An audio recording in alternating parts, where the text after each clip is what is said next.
Buried deep beneath the sands of time, hidden within the dark chambers of ancient tombs, whispers of a warning echo across millennia. You've heard of the infamous curse of the Pharaohs, the chilling legend that those who disturb the rest of Egypt's rulers face doom, misfortune, or even death. But what if I told you that's just the beginning? The tombs of ancient Egypt guard far more than gold and mummies. They hold secrets, spells, and curses so terrifying, so meticulously crafted, that even modern archaeologists tread carefully when uncovering them. Imagine standing at the entrance of a tomb, your torch flickering against hieroglyphs that haven't seen light in thousands of years, only to realize the walls themselves seem to speak, warning you to turn back. These curses weren't just superstition. They were weapons crafted by priests, etched by scribes, and designed to strike fear into the hearts of anyone daring enough to violate the sacred rest of the dead. Some promised blindness to thieves who stole from the tomb. Others swore to unleash plagues upon entire bloodlines, and a few were so precise, so eerily specific, that when they came true centuries later, it sent shivers down the spines of those who witnessed it. But here's the thing, most of these curses have been forgotten, buried under more famous legends until now. Today, we're pulling back the veil on 25 of the most terrifying, mysterious, and downright bizarre curses ever discovered in Egypt's tombs. From forgotten pharaohs who demanded vengeance to enchanted amulets that carried their own wrath, these stories will make you question whether some doors were ever meant to be opened. So if you've ever wondered what really waits in the shadows of those ancient passageways, or why even seasoned explorers hesitate before crossing the threshold of a sealed burial chamber, stay with me. Because what you're about to uncover isn't just history, it's a warning passed down through the ages, waiting for those brave enough to listen. The first whisper came when the team was brushing dust from the tomb's entrance. Archaeologists working in the Valley of the Kings in the early 20th century swore they heard voices soft, indistinct, like breath against stone, as they uncovered the burial chamber of Pharaoh Amenhotep I. At first, they dismissed it as wind or echoes in the narrow passageways, but when the whispers followed them into their tents at night, when tools went missing and reappeared in impossible places, even the most skeptical among them grew uneasy. Then the fevers began. One by one, members of the expedition fell ill with no clear cause, raging headaches, visions of figures in the dark, and a weakness so severe some couldn't stand. Local workers refused to return, muttering about the breath of the dead. Amenhotep I ruled Egypt during its golden age, a warrior king who expanded borders and built monuments to outlast the gods themselves. His tomb was meant to be his gateway to eternity, guarded by spells so potent they were carved not just on the walls but into the very air. Hieroglyphs near the burial chamber warn that the silent ones will speak to those who intrude, and their breath shall carry the weight of the underworld. Modern scholars once assumed these were mere poetry, symbolic threats to scare off tomb robbers. But when the original excavation team's records were unearthed decades later, a chilling pattern emerged. Every person who reported hearing the whispers fell gravely ill within weeks. Some died, others vanished from historical records entirely, as if erased. What makes this curse so unsettling isn't just the symptoms, it's the precision.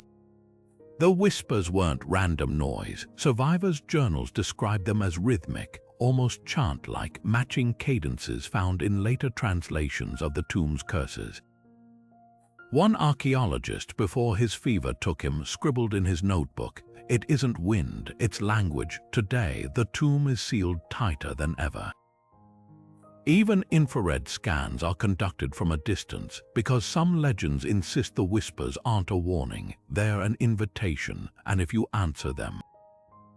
Well, Amenhotep's priests made sure you'd never speak of what replies.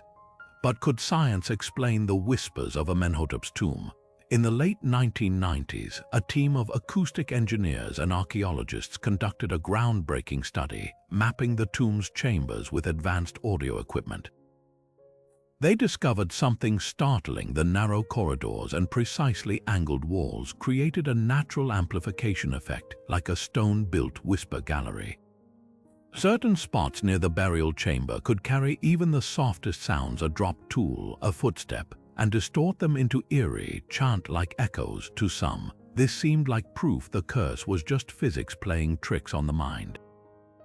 But then came the twist. The researchers also noted something the original excavation team never could. The whispers weren't random. When they played recordings of ancient Egyptian rituals in the tomb, the acoustics amplified specific syllables, the same ones described in those feverish journal entries. It was as if the tomb had been designed to highlight curses spoken centuries ago, preserving them in the very architecture. Psychologists weighed in, suggesting that suggestibility, the power of expectation, could have magnified the effect. If you enter a tomb already fearing a curse, your brain might latch onto ambiguous sounds and twist them into words, yet even skeptics couldn't dismiss the illnesses. Soil samples later revealed traces of toxic black mold thriving in the sealed chambers, likely stirred up when the tomb was first opened. Inhaling its spores could cause hallucinations, fever, even death. The chilling conclusion: the curse might not have been supernatural, but it was undeniably real, a lethal cocktail of ancient engineering, psychology, and biology. The priests of Amenhotep may have known exactly what they were doing, weaponizing the tomb's very design to punish intruders. And if that's true, it raises a darker question. How many other curses were engineered into Egypt's tombs, waiting for the right conditions to awaken? In the year 1924, a team of archaeologists broke through the rubble of a long sealed doorway in the tomb of Pharaoh Senusret II. The air inside was thick with the scent of incense preserved for over 3,000 years. At first, everything seemed ordinary: painted murals, scattered funerary offerings, the glint of gold in torchlight. Then, without warning, one of the excavators dropped his chisel, clutching his face. His screams echoed through the chamber as he collapsed, writhing. Within hours, his vision clouded, then vanished entirely. By week's end, 3 more members of the team reported the same agonizing descent into darkness. The local newspapers called it the plague of the blind, but the tomb's walls had already predicted it. Carved above the entrance in stark hieroglyphs was a warning: he who enters with greed, his eyes shall turn to dust as the sun turns from the horizon. For years, scholars dismissed it as metaphorical until they analyzed the tomb's construction. Senusret's burial chamber was lined with a rare, powdered limestone mixed with traces of malachite. When disturbed, the dust became airborne, clinging to skin and cloth. Modern toxicology later confirmed what the ancients likely knew: prolonged exposure to this mixture could corrode the cornea, inducing irreversible blindness. But here's what chills historians the most: the powder wasn't accidental.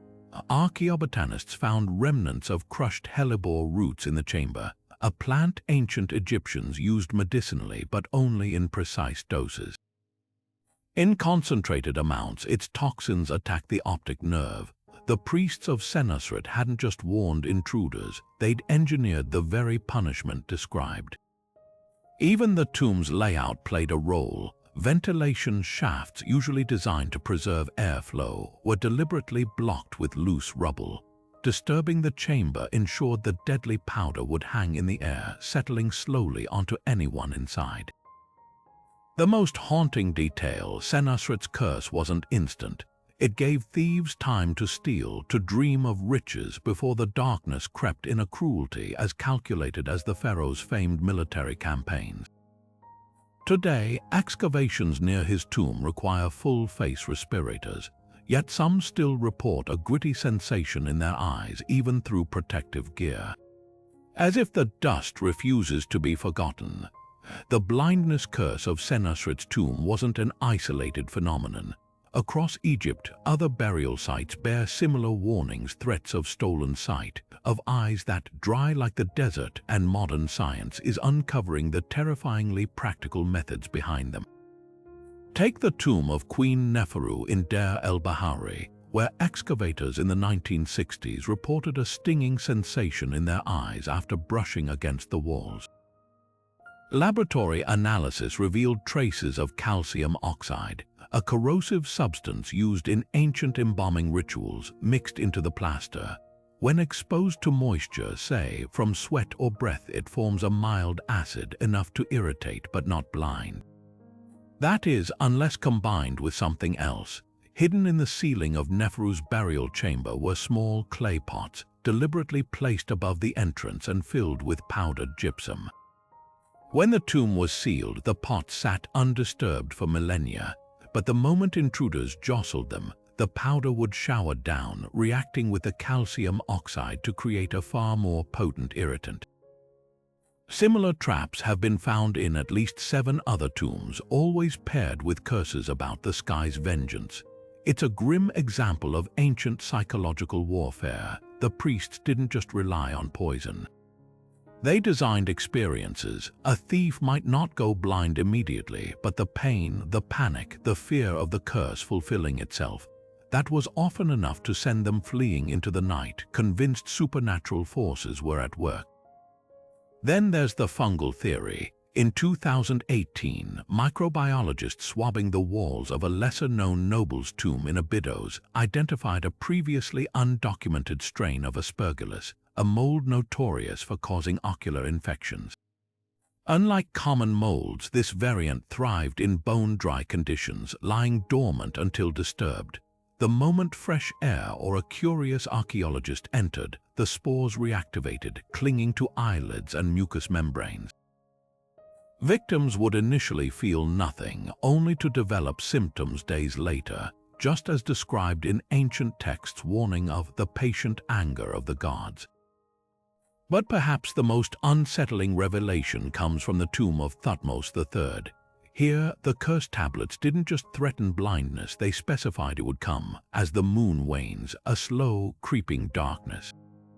Modern excavations found the chamber's air shafts packed with lead-based dust.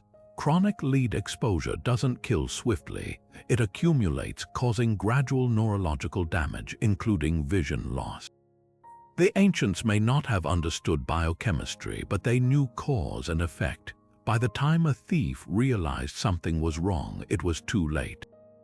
The curse had already taken root. What unites these cases isn't just malice, it's meticulous observation.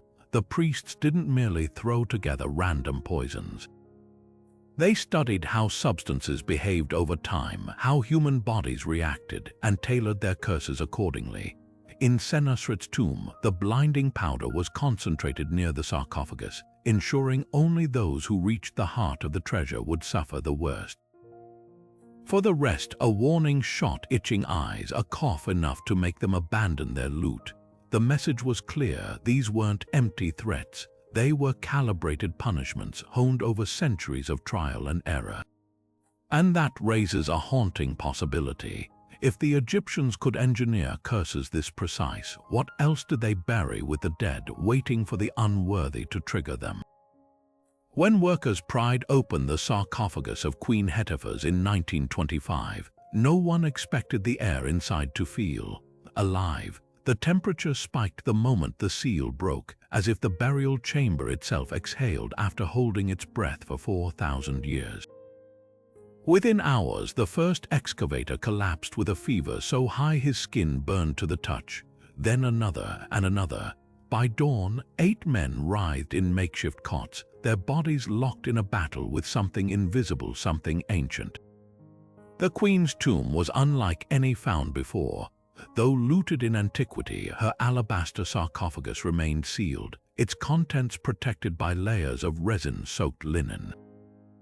When archaeologists finally cut through, they noted a strange, cloying sweetness in the air, like rotting fruit mixed with myrrh. Those who inhaled it deeply reported dizziness within minutes.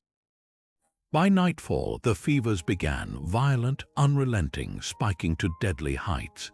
Local doctors initially blamed malaria or typhus, but the symptoms defied explanation.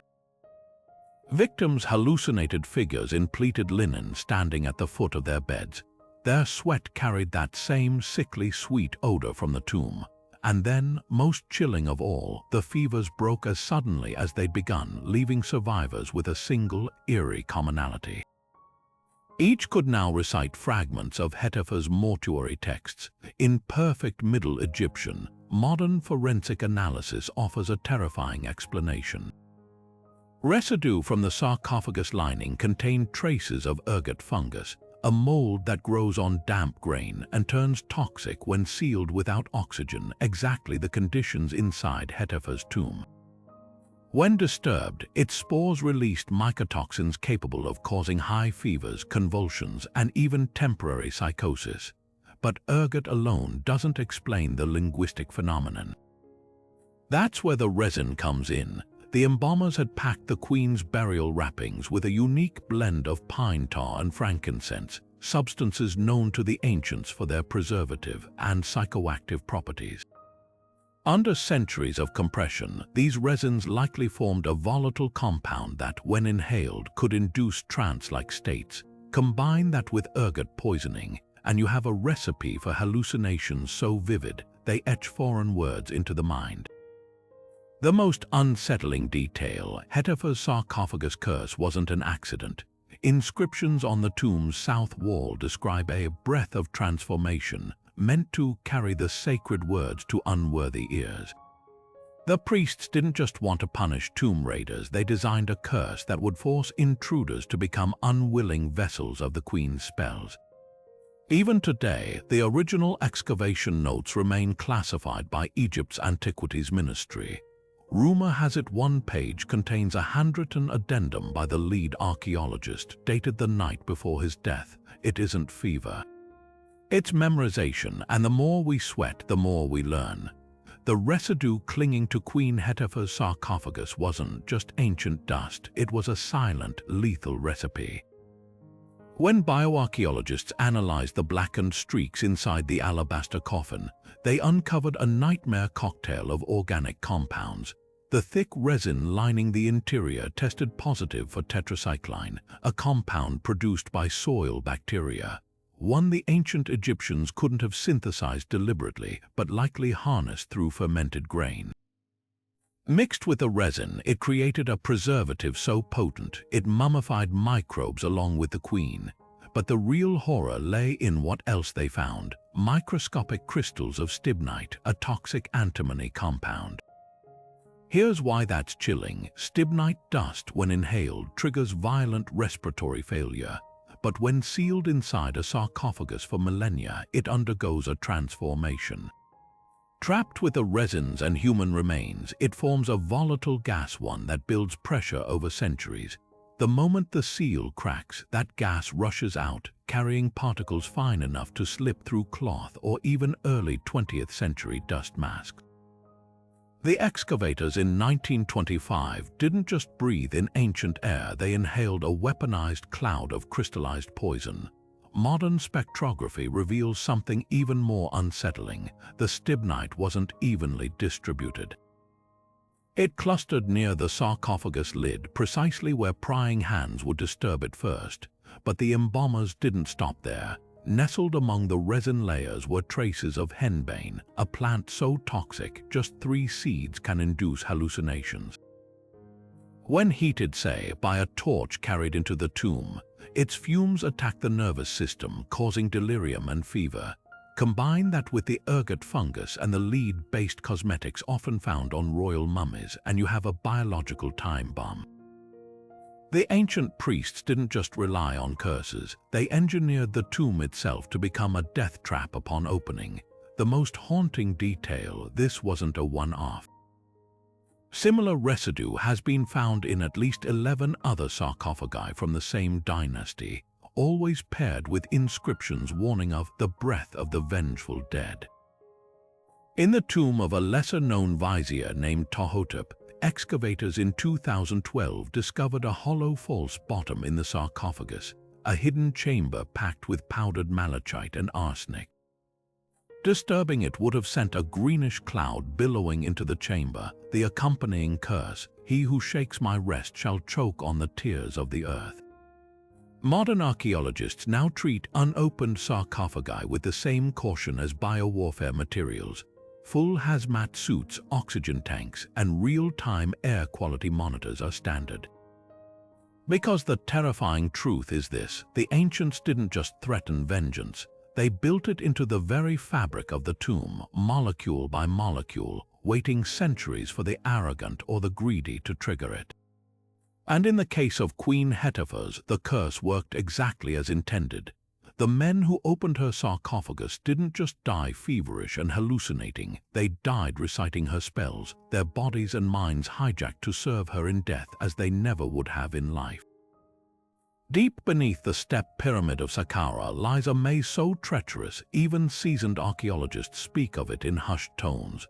When excavations began in Djoser's labyrinthine tunnels in the 1930s, the team expected dust, darkness, maybe a few cobwebs. What they didn't expect was the dreams. It started subtly. A team member would wake in a cold sweat, muttering about hands reaching from the walls. Then another described visions of a faceless figure whispering in a language that shouldn't exist. By the third week, nearly everyone on the dig reported the same recurring nightmare, walking endlessly through identical corridors, chased by something just out of sight, only to wake gasping at the exact same moment, a door slamming shut in the dream world. The nightmares weren't random. Scratched into the limestone walls at intervals were hieroglyphs most had overlooked at first. "Beware the sleep of the restless ones, and he who walks these halls walks also in the land of shadows." At the time, scholars dismissed them as generic warnings, but when a linguist finally deciphered a lesser-known panel near the burial chamber, the truth sent chills down their spines. The text described a ritual to bind the sleeper's soul to the maze, ensuring anyone who disturbed the pharaoh's rest would relive his journey through the underworld night after night after night. Modern sleep researchers have a theory. The tunnel's oppressive silence, combined with the faint reverberation of footsteps, creates a sensory deprivation effect. Without visual landmarks or natural light, the brain struggles to orient itself, priming it for vivid hallucinations upon sleep. But that doesn't explain the eerie consistency of the dreams. Air samples revealed traces of ergot fungus, the same culprit from Hetepheres' tomb, clinging to the walls. Inhaled over hours underground, its psychoactive compounds could seep into the bloodstream, hijacking the brain's REM cycles. The ancients may not have understood neurology, but they knew how to weaponize the mind's vulnerability in darkness. The most unsettling account comes from a 1986 expedition. A researcher set up motion-activated cameras to document the tunnels overnight. The footage showed nothing unusual until playback revealed audio picked up at 3:17 a.m., a whispered phrase in Old Egyptian translating to "turn back." The kicker: no one was in the tunnel when it recorded. The microphone had malfunctioned, or so they claimed. That tape remains locked in Cairo's antiquities archives, labeled unverified. But those who have heard it swear the voice doesn't sound human. It sounds like stone grinding against stone, the exact noise Djoser's architects would have heard carving these walls 4,600 years ago. Today, teams entering the labyrinth undergo psychological screening and sleep monitoring, yet the nightmares persist. Some say they fade after leaving Egypt. Others claim they never stop, returning years later with terrifying clarity. One retired archaeologist still keeps a light on at 72, haunted by a dream door he's never been able to open. And the inscriptions, they've gained a new translation based on recent finds. The maze is not below, it is within. A warning or an admission, maybe both. Because in Djoser's tunnels, the real curse isn't just what you see when you're awake. It's what waits for you when you close your eyes. The human mind wasn't built for tombs. Confined spaces, suffocating darkness, the weight of centuries pressing down. It's a recipe for psychological unraveling. modern researchers studying sensory deprivation have found striking parallels between ancient burial chambers and extreme spelunking environments, where even experienced cavers report hallucinations after hours in the void. In 2014, a team mapping uncharted caves in Mexico's Naka mines began seeing identical phantom figures, a tall, slender silhouette with no face despite being separated by miles of tunnels. Sound familiar? It's eerily close to descriptions from Djoser's labyrinth, but here's where the science gets chilling. Neuroimaging reveals that prolonged isolation in featureless environments starves the brain of sensory input, forcing it to manufacture its own. Without external stimuli, the visual cortex fires randomly, conjuring shapes, shadows, even full-blown apparitions. Ancient Egyptians may not have understood neurons, but they grasped this phenomenon intimately. Tomb architects deliberately exploited it. The winding corridors of Seti I's burial complex, for example, curved just enough to disorient, with walls painted in repeating patterns that induce pareidolia, the instinct to see faces in abstract shapes. Add flickering torchlight, and suddenly those carvings seem to blink. The whispers reported in Amenhotep's tomb take on new meaning when compared to accounts from modern explorers trapped in silent caverns. Deep underground, the ears strain so intensely for sound that blood flow in the skull becomes audible, misinterpreted as distant voices. In the tombs, this effect would have been magnified by the very materials used. Limestone absorbs low frequencies but reflects high ones, creating ghostly echoes of a worker's own breath. Combine that with ergot-induced hallucinations and you have a perfect storm of terror. Perhaps most telling are the suicide shafts found in some tombs, narrow tunnels leading nowhere, once dismissed as structural flaws. But recent experiments show crawling through tight spaces triggers primal panic, releasing cortisol in levels high enough to impair judgment. A thief already spooked by whispers and shadows, now pumped full of stress hormones, might literally scare themselves to death. That's not mysticism, it's neuroscience weaponized by architects 4,000 years ago. The terrifying genius of these curses, they didn't just target the body. They invaded the mind, turning intruders into architects of their own doom. And in the darkness of a sealed tomb, with the walls whispering and the air thick with poison, the greatest threat wasn't the curse inscribed on the walls. It was the one taking root inside your skull. The gold of Pharaoh Psusennes I gleamed with an unnatural luster when archaeologists first cracked open his tomb in 1939. Unlike the treasures of Tutankhamun, his funerary mask and ornaments weren't just crafted from gold, they were plated with electrum, a shimmering alloy of gold and silver said to carry the tears of Ra. But those who took even a single flake of it would soon learn why the tomb's entrance bore a warning. The greedy shall drink from a cup of dust. Within months of the excavation, financial catastrophe struck the team's backers. A French benefactor who'd smuggled a gold amulet out of Egypt lost his entire fortune when his shipping empire mysteriously sank, not in storms or war, but in a cascade of bizarre accidents. Ships ran aground in calm waters, cargo manifests vanished. By the year's end, he was penniless, muttering about gold that burns the pockets. Then came the deaths. A conservator working on Psusennes' artifacts choked on his own breath during lunch. Autopsy showed his lungs filled with what the coroner called a metallic powder, though no such substance was found at the scene. Another team member who joked about melting down a scrap of gold wire for a wedding ring was found dead in his Cairo hotel, his skin tinged faintly green as if the metal had seeped into his veins. The curse gained its most infamous victim in 1952 when a wealthy collector purchased a stolen pectoral from Psusennes' hoard. Within weeks, his stocks crashed overnight, not just his portfolio, but every company he owned shares in, as if misfortune followed the gold itself. His mansion burned to the ground the day after he donated the piece to a museum, yet firefighters swore the flames left the rest of the block untouched. The final stroke, his will leaving millions to charity, was contested by a previously unknown heir, a man bearing the pharaoh's name in modern Arabic who vanished with the money without a trace. Modern metallurgists might have cracked part of the mystery. Psusennes electrum contains unusually high levels of arsenic, 10 times more than typical ancient alloys. Prolonged skin contact could cause gradual poisoning, explaining the greenish pallor of some victims, but the financial disasters, those defy chemistry.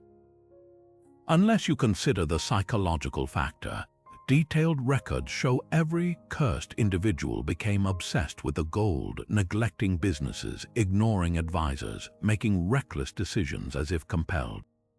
The tomb's inscriptions hint at this. He who tastes my wealth shall hunger for nothing else. Perhaps the true curse wasn't in the metal itself, but in the human mind's inability to resist it. Because here's the chilling truth: Psusennes' treasure still exists.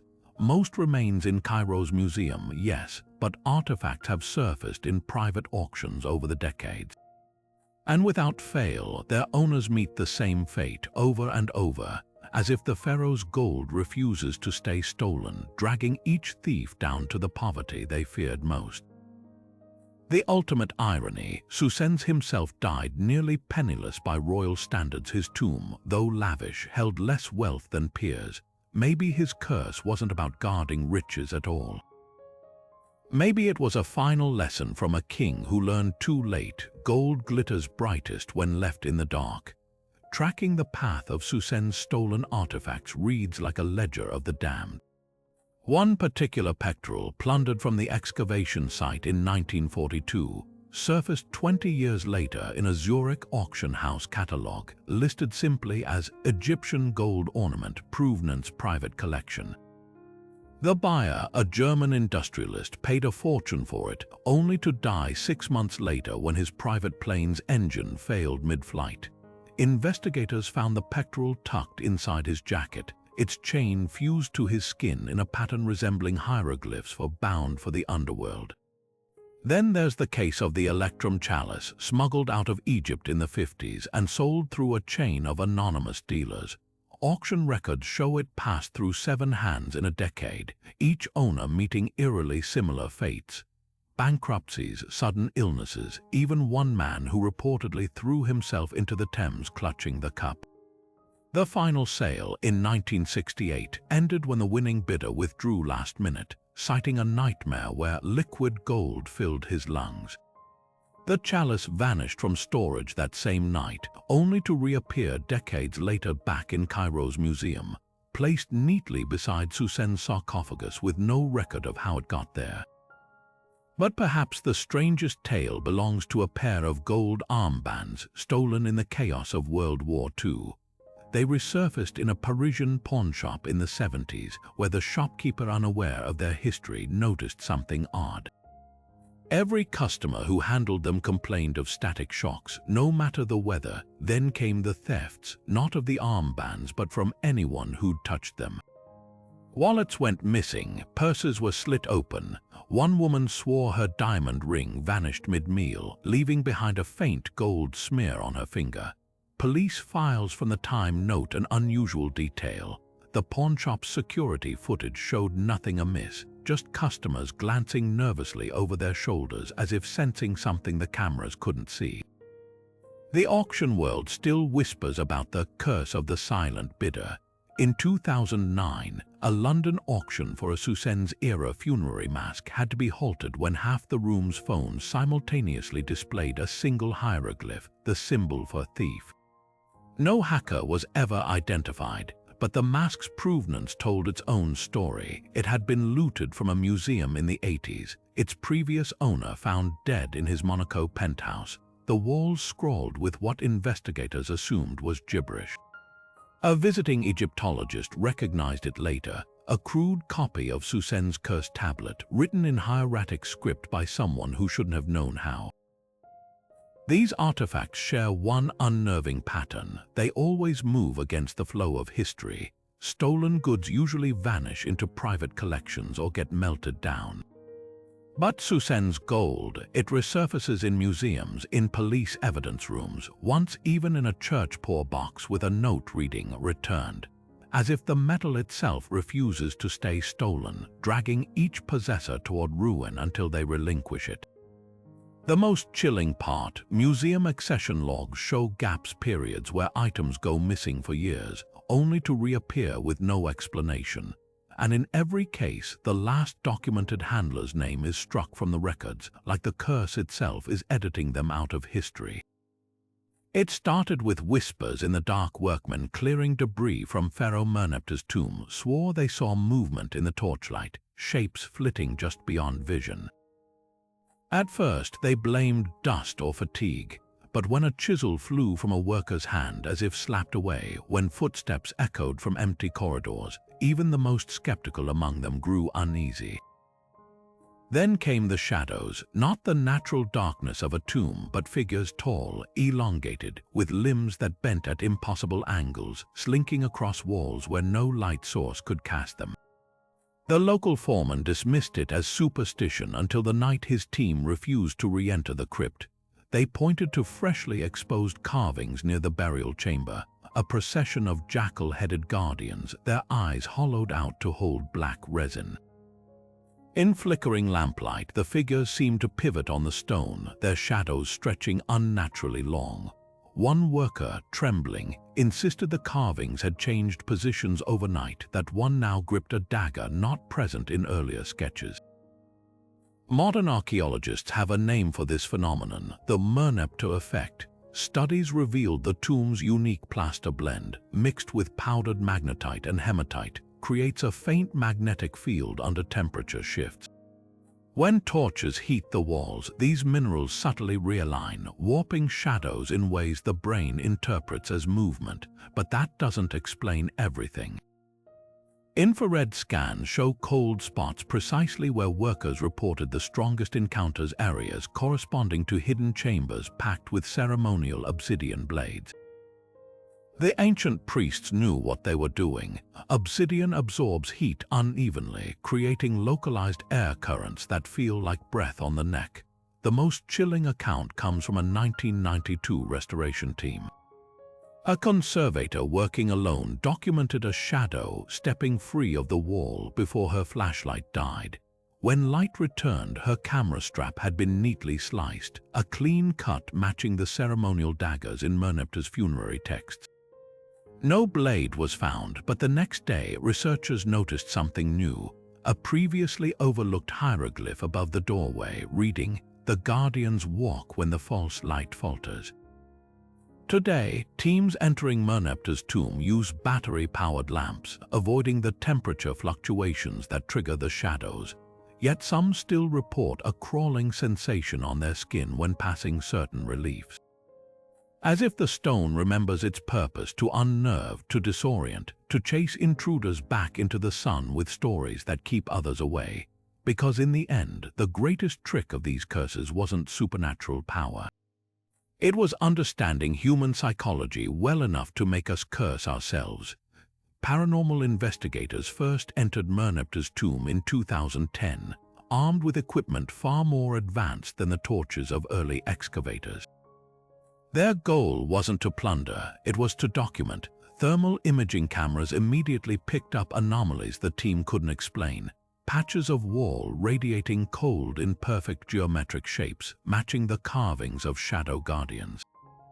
When they swept the burial chamber with ultraviolet light, previously invisible markings fluoresced handprints in a pigment containing ground malachite, as if something had pressed against the walls repeatedly over centuries. Then came the audio. Electronic voice phenomenon recorders captured whispers in a dialect so archaic, even their Egyptian translator struggled to parse it. The clearest phrase, repeated 3 times at intervals of exactly 19 minutes, translated roughly to "the weight of watching." Stranger still, the whispers weren't random, they responded. When a researcher muttered, "Show yourself," the next EVP snapped back, "You are blind," in crisp modern Arabic. The response shouldn't have been possible. The device had no live feed, only a 7-second buffer to record ambient sound. thermal scans revealed the most disturbing pattern. Those cold spots weren't static. They drifted slowly, deliberately always stopping where team members reported sudden dizziness. One investigator's camera caught the moment her infrared readings plummeted from 70 degrees to near freezing in seconds, just as she gasped, "Something's breathing on my neck." The footage shows no visible figure, but when enhanced, the static reveals a distortion moving against air currents like heat haze in reverse. Skeptics point to underground drafts or equipment glitches. But the data has odd consistencies. Every anomalous thermal dip coincides with a spike in electromagnetic field readings at precisely 4.7 milligauss, a frequency some parapsychologists link to heightened paranormal activity. Even more unsettling, that exact frequency is emitted by the tomb's magnetite-infused plaster when stressed by temperature changes. It's as if the walls themselves generate the conditions for these phenomena, intentionally or otherwise. The most chilling evidence came from a night vision camera left running unattended. In the hour before dawn, it captured shadows detaching from the reliefs, stretching toward the camera before the feed cut out. When reviewed frame by frame, one shadow appears to resolve into something more defined, a gaunt face with hollow eyes, its mouth moving in sync with the EVP's final whisper, "Turn back." The team packed up at first light. Their report remains unpublished, though rumors persist of a single photograph, developed years later by accident, showing not the tomb's walls, but dozens of skeletal hands pressed against the other side of the stone. When workers first unwrapped the mummy of Pharaoh Teti in the early 20th century, they expected brittle bandages, perhaps the faint scent of myrrh, not the blackened fingertips, the peeling skin, the way the linen stuck to their gloves as if fused by something far older than time. Within hours, their hands burned. Blisters formed where the bandages had brushed their wrists. One excavator described it as the sting of 1,000 needles, his flesh turning gray where he'd touched the mummy's face. By morning, his fingertips had begun to blacken, the skin sloughing off in ragged strips. The curse of Teti's tomb didn't kill intruders outright, it ate them alive, inch by inch. The walls of Teti's burial chamber had warned of this. Hidden among the usual spells for the pharaoh's journey to the afterlife was a single line carved deeper than the rest: "He who defiles my flesh shall wear my decay." For decades, scholars assumed this was metaphor. Then forensic analyses revealed the horrifying truth.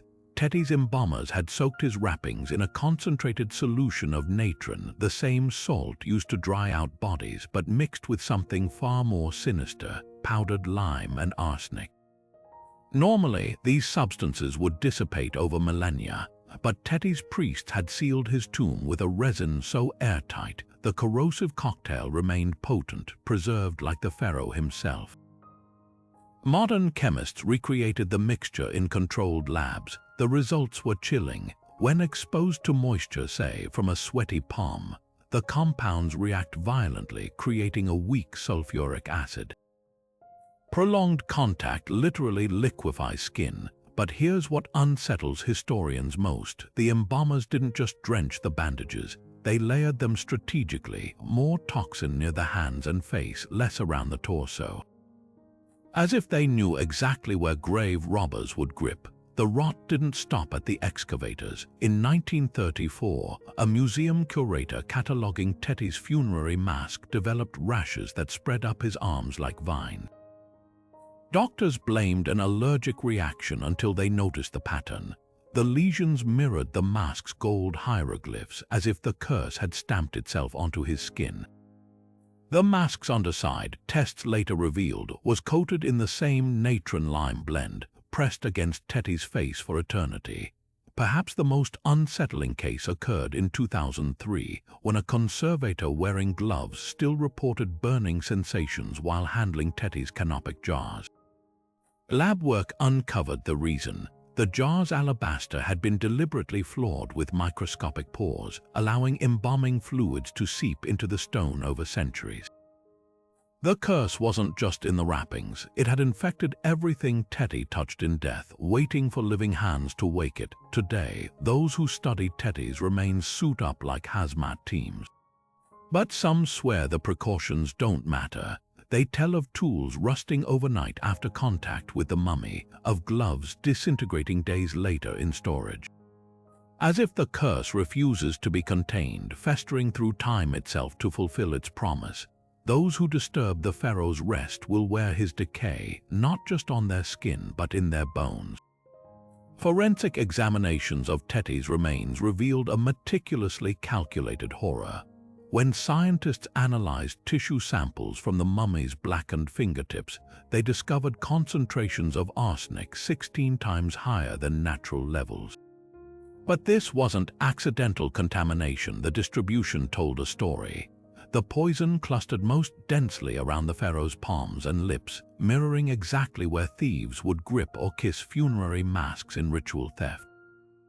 Modern X-ray fluorescence scans showed something even more deliberate. The arsenic had been layered, mixed with natron salt in alternating bands within the wrappings, creating a timed release effect. Disturb the outer layers and you'd get a mild irritant. Reach the inner sanctum, the compounds combine to form arsenic acid, capable of seeping through skin within minutes. The embalmer's sophistication becomes clear under electron microscopes. Residues trapped in the linen fibers contained crushed hellebore root, a plant whose toxins amplify arsenic's effects but only in thread counts woven at precise intervals. This wasn't haphazard poison, it was biochemical engineering. A recreated sample proved catastrophic when tested on synthetic skin.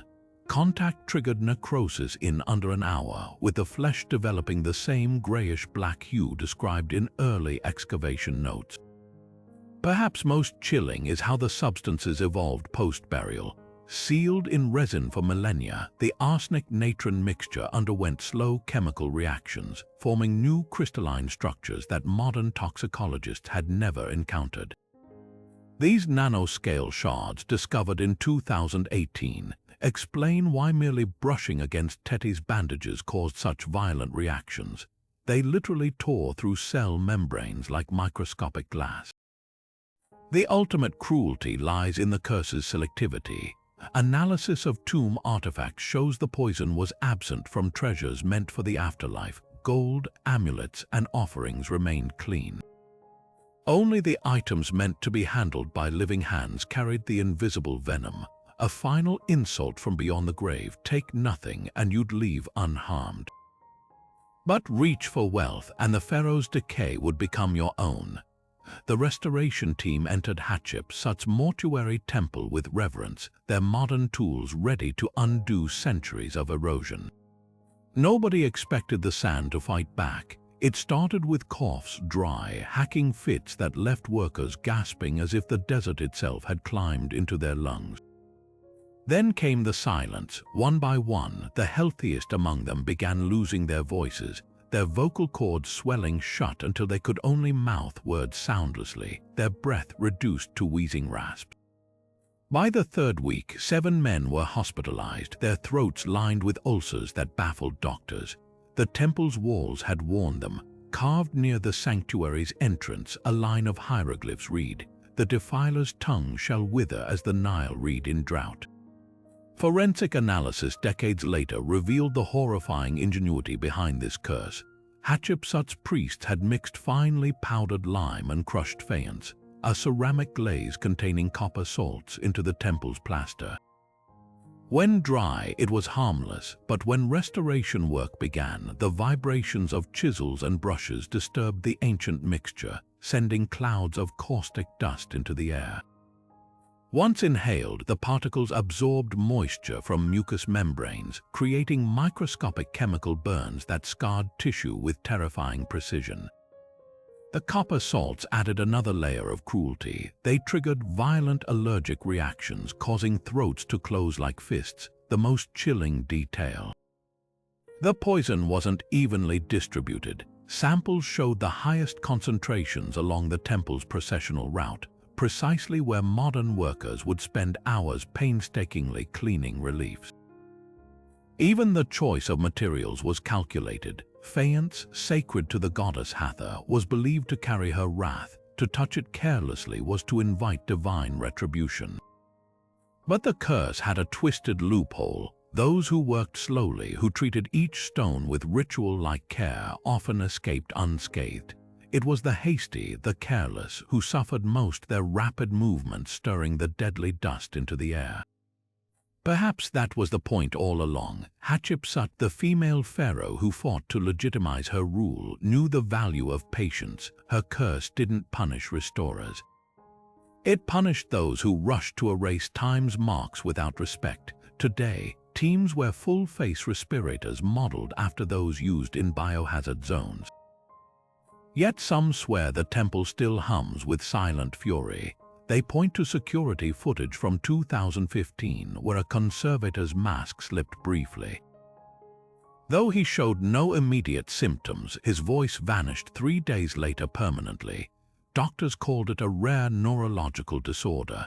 His colleagues noted he'd been whistling while he worked that day, a modern arrogance in the face of ancient warnings. The temple's curse, it seems, still listens for the disrespectful, and when it finds them, it doesn't kill. It simply steals the one thing they took for granted, the right to speak.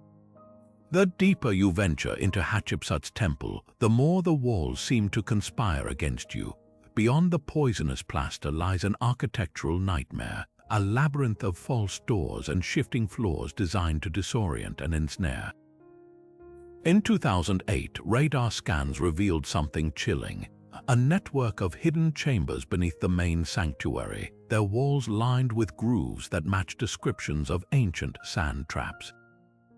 These weren't storage rooms, they were death pits. According to recovered scrolls from Deir el-Medina, stonemasons employed a brutal trick to protect sacred spaces. Certain flagstones in the temple's processional halls were deliberately undercut, balanced on pivot points like seesaws. Step too close to the edge and the slab would tilt, dumping intruders into shafts filled with quicklime, a substance that reacts violently with moisture, essentially melting flesh on contact. The scrolls even boast about the efficiency of these traps, claiming they could reduce a man to bone in under an hour. But the temple's cruelest secret lies in its acoustics. Archaeoacoustic studies show the colonnades were engineered to amplify specific frequencies, particularly the range of human screams. Sound waves bouncing off the concave reliefs would converge at certain points, creating spots where a single whisper could be heard clearly across the courtyard, and where a victim's cries would resonate endlessly. Disorienting would-be rescuers. Perhaps most unsettling is what researchers found in 2019, when a collapsed passageway exposed a previously unknown annex. Its walls were painted with fading ochre figures, priests holding strange, funnel-shaped devices. Replicas based on these images proved to be sonic weapons. When blown into, they emitted a frequency that induced vertigo, matching accounts of workers suddenly losing balance near the sanctuary. The genius of Hatshepsut's curse wasn't just in its lethality, it was in its patience. The temple didn't just kill invaders, it toyed with them. Sand traps were placed after the first treasure chamber, letting thieves think they'd succeeded before punishing them. False corridors led to dead ends with oxygen-starved air pockets, inducing hypoxia-induced hallucinations. Even the light played tricks. Slanted windows cast shadows that pointed to safe paths at dawn but deadly ones by midday. Modern surveys confirm at least 12 workers vanished during early excavations, their bodies never recovered. Some say the temple simply reclaimed what was stolen. Because in the end, Hatshepsut's greatest curse might not be death but becoming just another whispered echo in her halls. Your final moments preserved in stone, waiting for the next fool to disturb the silence. The air inside Ramesses VI's tomb hung heavy with the scent of honeyed myrrh when archaeologists first breached its sealed doorway in 1905. Sweet, almost cloying, it clung to their clothes long after they'd left the burial chamber, a perfume that should have dissipated after 3,000 years. Then came the whispers. Local workmen refused to re-enter, claiming the sweetness masked something fouler beneath, like fruit left to rot in the sun. Their superstition seemed justified when, days later, a supporting beam cracked without warning, nearly crushing the expedition's photographer. The man swore later he'd smelled a sudden reek of decay seconds before the wood gave way. The tomb's walls held the answer if anyone had thought to look closer. Beneath the usual funerary texts, barely visible in torchlight, ran a single line of hieroglyphs painted with resin mixed with unknown compounds. "He who disturbs the sacred air shall choke on the breath of gods and men." For decades, scholars assumed this referred to stale oxygen or mold. Then, in 2012, chemists analyzed flakes of the tomb's plaster and found something horrifyingly deliberate. The resin wasn't just adhesive, it was loaded with powdered frankincense and labdanum, aromatics that normally mellow with age. But Ramesses' priests had blended them with traces of sulfur and fermented figs, creating a time-release chemical reaction. When exposed to fresh air after millennia of sealing, the mixture began decaying in stages, cycling between floral sweetness and the stench of decomposition based on humidity and movement. Workers learned to dread the shifts. The sweet phase was merely unnerving, but when the odor turned rancid, accidents followed. In 1938, a curator cataloging artifacts slipped and shattered a canopic jar after reporting a stink like opened graves. Infrared scans later revealed why the foul odor coincided with spikes in ammonia released by the resin's breakdown, a gas known to cause dizziness and blurred vision. The priests hadn't just cursed intruders, they'd weaponized scent itself, exploiting the human brain's primal link between smell and danger. The most chilling account comes from a 2016 restoration team. Sensors recorded volatile organic compounds near the burial vault at levels capable of inducing hallucinations. One conservator described seeing shadows dripping from the ceiling after inhaling deeply to place a sensor. Her notes, later published with redactions, included a frantic sketch of a figure holding an ankh, the same image carved above Ramesses' sarcophagus, now known to be painted with a resin layer 20 times thicker than elsewhere. Modern preservatives have stabilized the worst reactions, but the tomb still breathes its warnings. Visitors occasionally report catching a whiff of lotus blossoms in empty corridors or the metallic tang of blood near sealed chambers. Security logs show these incidents often precede equipment failures, a camera malfunctioning here, a light flickering there, as if the curse doesn't just predict disaster, it invites it. Perhaps the ancients understood something modern science is only now unraveling. In 2021, a study published in the Journal of Archaeological Science confirmed that certain resin compounds, when aged under specific conditions, can produce infrasound frequencies below human hearing known to trigger unease or even phantom smells. Ramesses' priests may not have known the physics, but they mastered the effect. The tomb's layout funnels these sound waves toward the burial chamber, creating an invisible gauntlet where every step risks awakening ancient horrors. The ultimate cruelty, the scents are fading. As the resins decay beyond recovery, so too does the curse's power. But those who worked there during its peak swear the air still shifts when clouds pass over the valley outside, as if the tomb itself is sighing. One retired Egyptologist put it best: "We thought we were studying a dead king. Turns out we were the ones being smelled." Modern gas chromatography has finally unraveled the mystery behind Ramesses' shifting odors. When scientists collected air samples from deep within the tomb in 2018, they didn't just find traces of ancient resins, they discovered an entire volatile ecosystem. Sealed jars near the burial chamber still emitted faint plumes of terpenes and sesquiterpenes, compounds found in frankincense and myrrh, but with a sinister twist. These molecules had bonded with sulfur compounds from the tomb's plaster over millennia, creating entirely new hybrid chemicals unknown to modern science. One particular molecule, temporarily dubbed Ramessine X, behaves unlike any documented organic compound. Under stable conditions, it remains inert, harmless. But introduce even slight temperature fluctuations like those caused by a human breath or a flashlight's warmth, and it undergoes rapid molecular rearrangement. In its first state, it emits a floral sweetness almost identical to fresh lotus blossoms. In its second, a putrid, meaty stench resembling gangrenous flesh. The transition isn't gradual, it's instantaneous, a chemical switch flipping based on subtle environmental triggers. The tomb's architecture amplifies this effect. Narrow shafts funnel air currents into the burial chamber, where wall carvings act like baffles in a distillery, separating the heavier, foul-smelling molecules from the lighter, sweet ones. This explains why workers reported sudden shifts in odor depending on their position. Step left and you're engulfed in perfume. Step right and the air turns rancid. But the true horror lies in these molecules' secondary effects.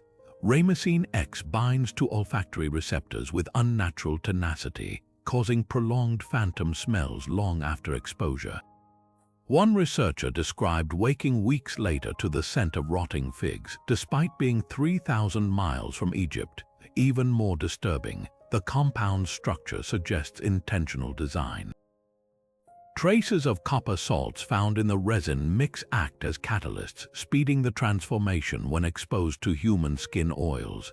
It's as if the priests didn't just want intruders to smell death, they wanted the smell to follow them home. Recent isotopic analysis reveals another layer of cruelty. The sulfur didn't come from local sources. It matches volcanic deposits from Santorini, meaning someone transported this ingredient hundreds of miles specifically for its purity. Combined with the discovery of crushed malachite in the ceiling plaster, a mineral known to absorb and re-emit volatile compounds, it paints a picture of meticulous chemical warfare. These weren't haphazard preservatives, they were precision-engineered olfactory landmines designed to detonate when the tomb breathed modern air for the first time. The lingering question isn't just how they achieved this, but why. Perhaps the answer lies in the Book of the Dead's lesser-known scent spell, which claims certain aromas can bind the living to the underworld. If so, Rames's curse wasn't merely psychological torment. It was a metaphysical snare, using chemistry to tether intruders' senses to the realm of the dead long after they'd fled into the sunlight. The first drops fell as the team reached Sobkhotep's tomb entrance, a sudden, violent downpour in a region where rain hadn't touched the sand in decades. Workers laughed at first, wiping Nile mud from their boots until the water kept rising. By midnight, the desert had become a churning river, swallowing tents and tools whole. 3 men vanished beneath the current, their bodies found days later tangled in reeds precisely where the tomb's entrance curse promised. The river's teeth would claim the unworthy. Sobkhotep V ruled during Egypt's most turbulent floods, a pharaoh who worshipped the crocodile god Sobek not as a benevolent deity, but as a force of raw vengeance. His tomb's inscriptions made no subtle threats. As the Nile rises to cleanse, so too shall it rise to drown those who profane this sacred earth. For years, scholars dismissed it as poetic hyperbole until hydrologists mapped the tomb's location in 2011. The burial chamber sat atop a hidden network of limestone channels, natural conduits that fed directly into the river's underground tributaries. Disturbing the tomb's seal, it turned out, could trigger a catastrophic chain reaction. Here's how the death trap worked. The tomb's foundation stones were deliberately balanced on fragile shale deposits. Any significant vibration, say, from excavation tools, would shift these slabs, opening fissures to the water table below. But the priests didn't rely on chance. Core samples revealed something more sinister. The tomb's outer walls were packed with compressed natron salt, a substance that expands violently when wet. Once the first cracks appeared, groundwater would hit these salt reserves, causing them to burst like subterranean bombs, accelerating the flood. The most chilling evidence came from satellite imagery. Comparing photos before and after the 1932 excavation showed the land itself had changed. What was once a slight depression around the tomb became a water-filled sinkhole overnight, its outline eerily resembling the hieroglyph for Sobek's Maw. Modern engineers confirmed the phenomenon. The combination of destabilized limestone and expanding salt created a temporary seal, letting pressure build until the entire chamber essentially coughed up its contents in a geyser of mud and debris. Yet the curse had one gruesome flourish even science can't fully explain. Every victim's body recovered from these floods bore strange parallel lacerations, cuts too precise for rocks or debris, matching the tooth spacing of a Nile crocodile's jaws. The local workers knew better than to call it coincidence. They whispered that Sobek himself still patrolled these waters, waiting for the next arrogant soul to ignore the warnings carved in stone. Today, the site remains half-submerged, accessible only during the driest seasons. Teams who dare to work there anchor their equipment to bedrock and monitor seismic activity hourly.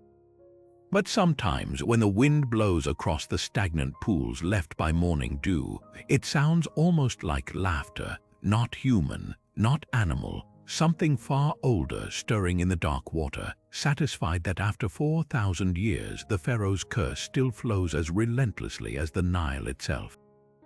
Hydrological surveys of Sobkhotep's tomb revealed an ancient nightmare of engineering, one that turned the very landscape into a weapon. When scientists mapped the subterranean channels beneath the burial site in 2019, they discovered something far more deliberate than natural water flow. The tunnels weren't random cracks in the limestone. They'd been widened and redirected using a technique called countermining, where ancient workers hollowed out precise fault lines to control flooding. Core samples showed the priests had packed these channels with porous ceramic shards, creating a makeshift filtration system that allowed slow seepage until disturbed.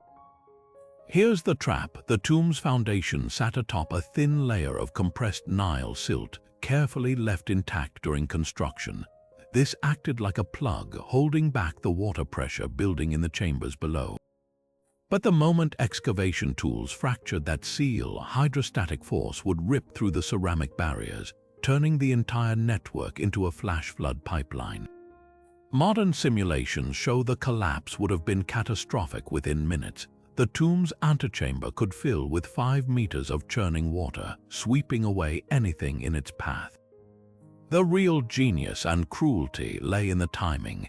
The channels weren't just connected to the Nile's seasonal floods. They tapped into an underground reservoir fed by fissures deep in the water table, meaning the curse could trigger even during droughts. A 2021 sonar survey proved this horrifying precision. The reservoir's outlet had been fitted with a stone valve, a counterweighted slab that held back water until vibrations from digging dislodged it. Once tripped, the mechanism unleashed a torrent equivalent to a modern fire hose with enough force to peel skin from bone. But the most haunting detail: the floods weren't instantaneous. Survivors of the 1932 disaster reported hearing a distant rumble minutes before the deluge, time enough to panic but not escape. Inscriptions near the tomb's entrance, long dismissed as poetic, suddenly made gruesome sense. The river comes first as a whisper, then as a scream. Today, archaeologists approach Sobkhotep's site with ground-penetrating radar and seismic dampeners. Yet some still report a faint, metallic taste in the air before rainstorms, as if the stones themselves remember their purpose. And if you listen closely when the wind blows across the flooded chambers, the echoes don't sound like water at all. They sound like teeth grinding against stone, waiting for the next fool to test the patience of the river god. The first signs always began with the dream's visions of a sun disk so bright it burned through closed eyelids, of elongated figures chanting in tongues that twisted the dreamer's throat just by listening. When Dr. Henry Morrow published his findings on Akhenaten's so-called heretical artifacts in 1934, his colleagues dismissed his erratic behavior as stress. Then his notebooks surfaced, Page after page of frantic sketches, the same distorted faces and sunburst motifs found in Akhenaten's abandoned city of Amarna, interspersed with increasingly incoherent scrawls. The Aten speaks in angles, and light has weight here. By the time Morau was institutionalized, 6 others on his team reported identical hallucinations. The asylum records are chillingly consistent. Patients clawing at their own eyes, begging for darkness, their speech reduced to fragments of Akhenaten's solar hymns. Modern archaeologists now call it Amarna syndrome. The condition seems to target those who handle artifacts from Akhenaten's reign, particularly the strange talatats, the small sandstone blocks used to build his sun temples. Chemical analysis in 2018 revealed why. The blocks were painted with pigments containing dangerously high levels of realgar, an arsenic sulfide mineral that degrades into toxic dust. Prolonged exposure attacks the nervous system, causing photophobia, tremors, and eventually psychosis. But the madness isn't just chemical. Akhenaten's artisans employed deliberate optical tricks in their artwork, forced perspectives, elongated limbs, and repetitive solar patterns that trigger pareidolia, the brain's tendency to find faces in abstraction. Combine that with realgar-induced hallucinations, and the effect becomes unbearable.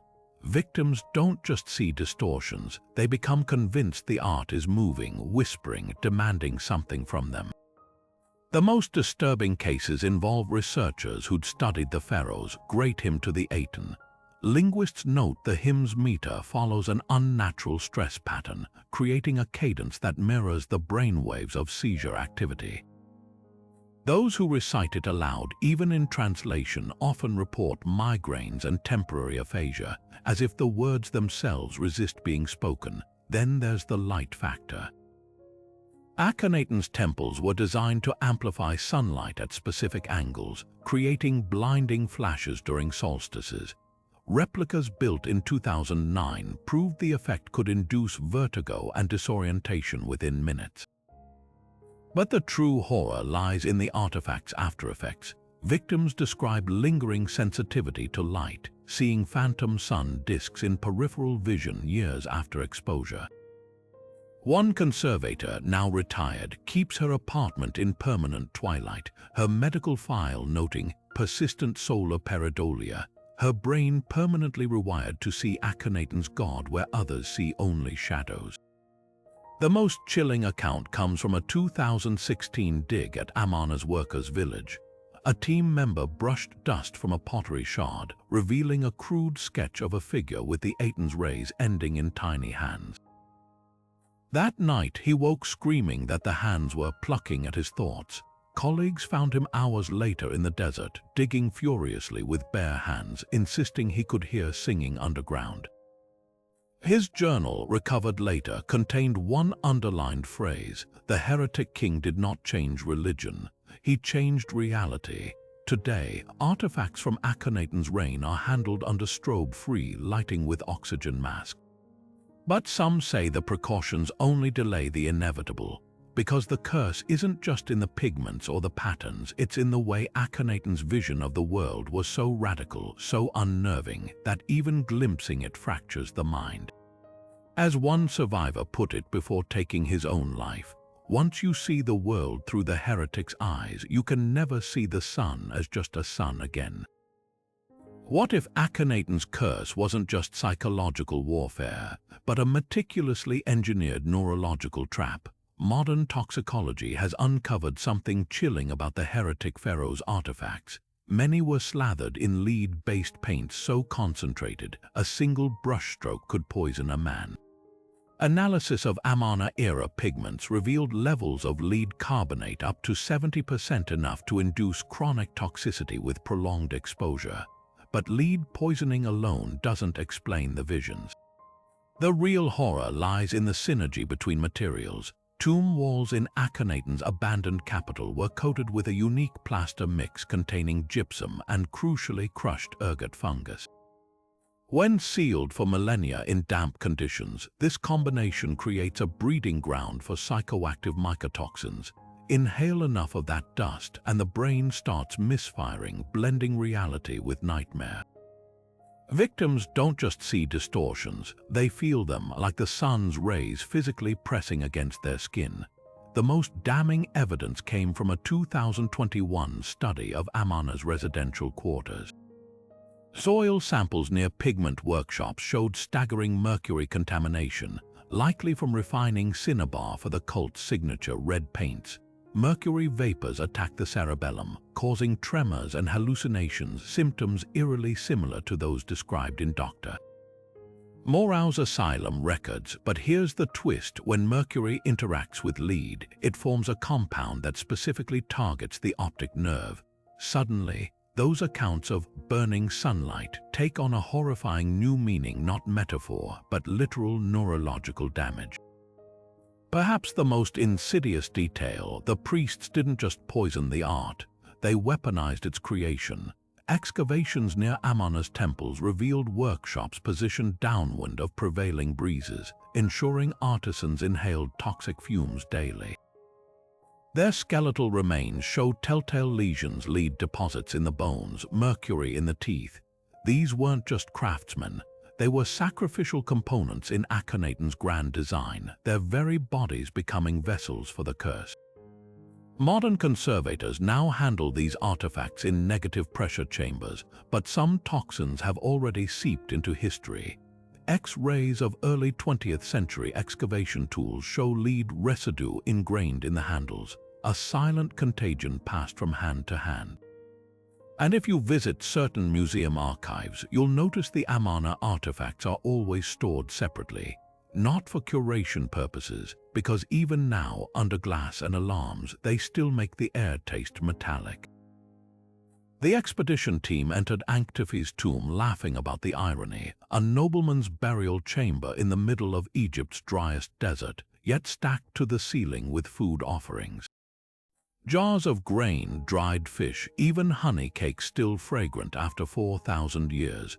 No one expected the hunger. It started subtly, a team member pushing away his plate at dinner, claiming he'd lost his appetite. Then another, until the entire group sat staring at full rations they couldn't bring themselves to swallow. Within days, their camp was stocked with untouched provisions while researchers wasted away, their ribs pressing against skin as if their bodies had forgotten how to digest. The local workers knew first. They refused to touch the offering table, whispering about the curse carved along its edge. He who takes without giving shall never again know fullness. Modern tests revealed the horrifying truth. Ankhtefi's priests had coated the food offerings with a near-invisible resin derived from the desert's most deceptive plant, the hunger thorn. When ingested, its compounds bind to taste receptors, rendering all food flavorless while triggering a phantom sensation of bloating. Victims weren't refusing to eat, they physically couldn't perceive nourishment, their brains convinced every bite was ash. But the real cruelty lay in the timing.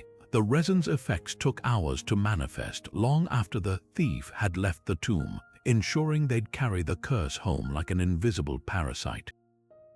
The most chilling accounts come from medical logs. A 1956 excavation team member, desperate for sustenance, was found chewing on raw wheat straight from the tomb's jars. Autopsy showed his stomach packed with undigested food. His body had stopped producing enzymes altogether.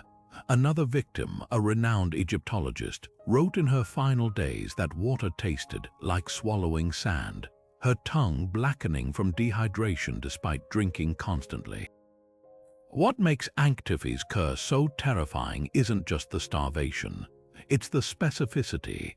The resin only activated when offerings were moved from their original positions, undisturbed by the priest's careful arrangements.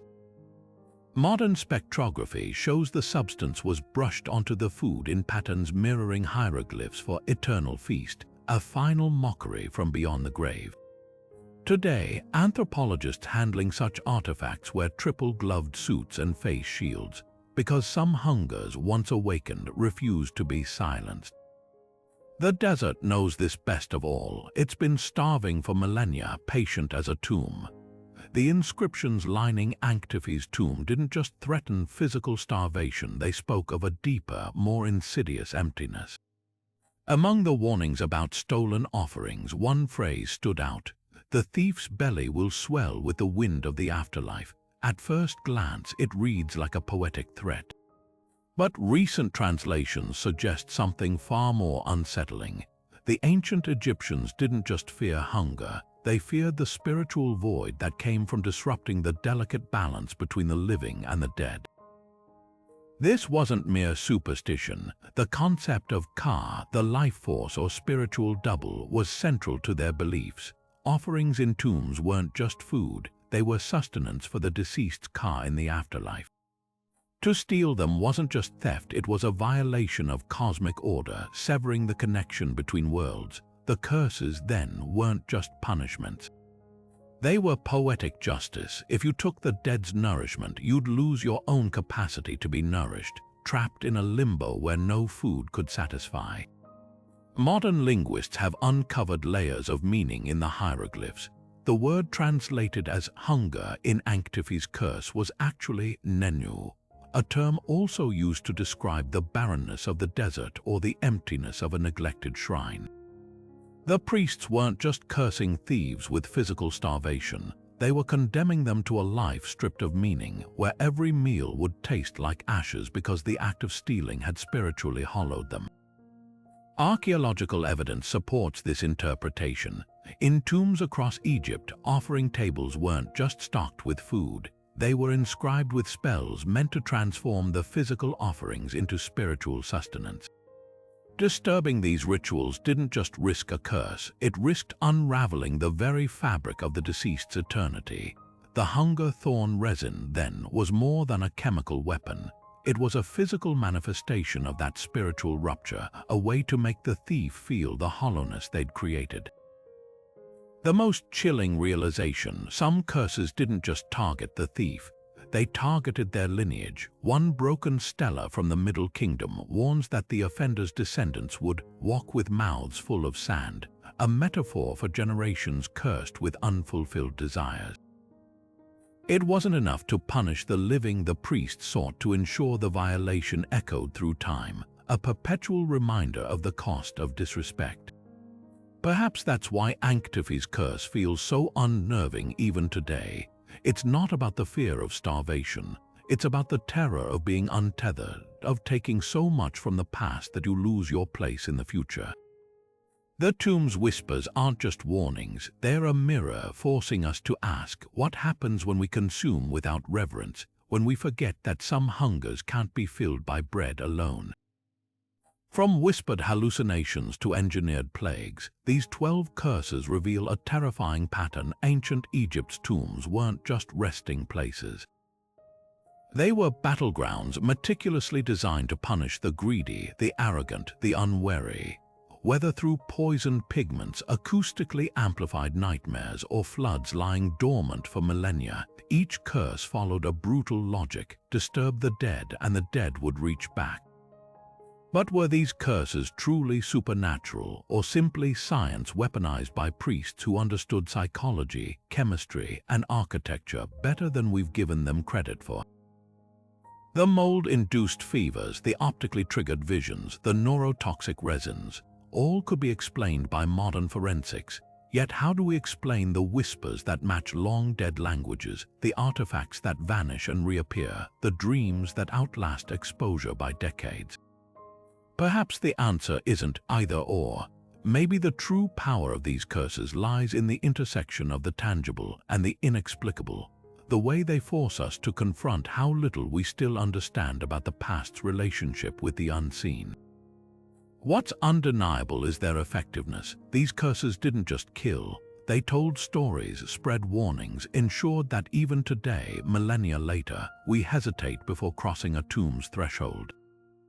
That lingering doubt, that prickling sense of being watched from the shadows, might be their greatest achievement of all. Now it's your turn. Do you believe these curses were divine vengeance, ancient science, or something even stranger? Share your theories below, and if you've ever felt the weight of history's gaze in a forgotten place, tell us where. For more journeys into the shadows of the past, don't forget to subscribe. The next mystery is already waiting, and who knows, maybe it's been whispering your name all along.